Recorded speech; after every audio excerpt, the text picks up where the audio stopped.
এই মুহূর্তে আমার আপনার দেশ ভারতবর্ষের সবথেকে বড় থ্রেট কোনটা জানেন? না, পাকিস্তান নয়, না ধর্ম নিয়ে যে বাড়াবাড়ি তাও নয়। এই মুহূর্তে এই দেশের সবথেকে বড় থ্রেট এখানকার ইকোনমি, অর্থাৎ ইকোনমিক্যাল কন্ডিশন। ভারতবর্ষের যে ইকোনমিক্যাল কন্ডিশন এই মুহূর্তে চলছে তা এক কথায় প্লুটোক্রেসি। কেন, সেটা আমি এই ভিডিওর মাধ্যমে আপনাদের সামনে তুলে ধরব। তো আসুন শুরু করা যাক।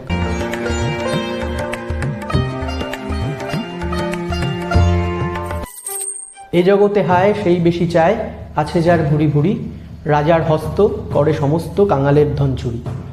হ্যাঁ, এই ব্যবস্থাপনাই চলছে এই মুহূর্তে ভারতবর্ষে। ওয়ার্ল্ড ইনইকুয়ালিটি ল্যাব একটি টেস্ট করেছিল, অর্থাৎ সমীক্ষা করেছিল। সেই সমীক্ষায় উঠে আসছে এই মুহূর্তে ভারতবর্ষের অর্থনৈতিক পরিস্থিতি, সার্বিকভাবে যে অর্থনৈতিক পরিস্থিতি এবং তার গভীরে যে মাত্রা, সেই মাত্রা ব্রিটিশ জমানার থেকেও খারাপ। কোন দিক থেকে? হ্যাঁ, অর্থনৈতিক অসাম্যের দিক থেকে।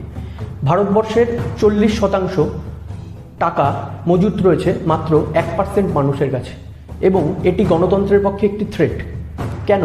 তার কারণ প্লুটোক্রেসি, অর্থাৎ ধনিকতন্ত্র হওয়ার দিকে আমরা এগিয়ে চলেছি, যেখানে যা টাকা রয়েছে বা পেশির জোর রয়েছে সেই শেষ কথা বলবে। কিন্তু এই ব্যবস্থাপনা চলতে থাকলে আমাদের কি অবস্থা হবে তা আপনারা কল্পনাও করতে পারছেন না। যেমন অবস্থা হয়েছিল হিটলারের সময়, কিংবা যেমন অবস্থা হয়েছিল মুসোলিনির সময়, সেই সময় আবার আমাদের কাছে ফিরে আসতে চলেছে। আমাদের সতর্ক থাকতে হবে। 73,000 টাকা হচ্ছে আমাদের বার্ষিক আয় 50% মানুষের, কিন্তু ওপরের যদি 10,000 মানুষের কথা আপনি চিন্তা করেন, দেখবেন তাদের বার্ষিক আয়ের পরিমাণ 48 কোটি টাকা। সুতরাং পার্থক্যটা আপনারা বুঝতে পারছেন। আমরা এই বিষয়ে প্রশ্ন করছি না। কেন করছি না সেটা আমি জানি না।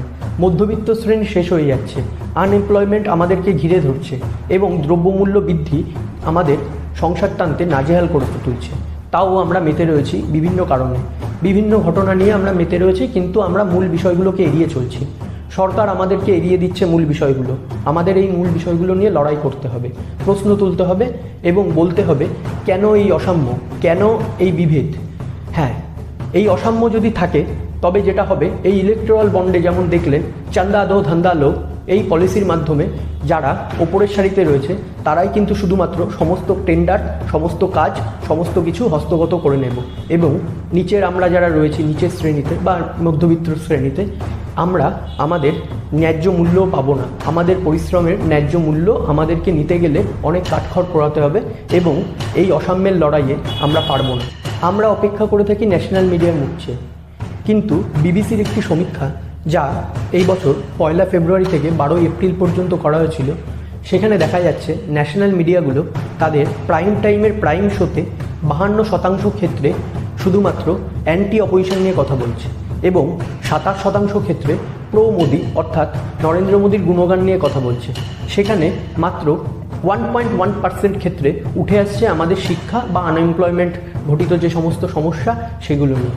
নারী সুরক্ষা নিয়ে সেখানে একটি কথাও নেই, স্বাস্থ্য পরিকাঠামো নিয়ে সেখানে একটি কথাও নেই, ভারতবর্ষের অর্থনৈতিক অবস্থা নিয়ে সেখানে একটি কথাও নেই।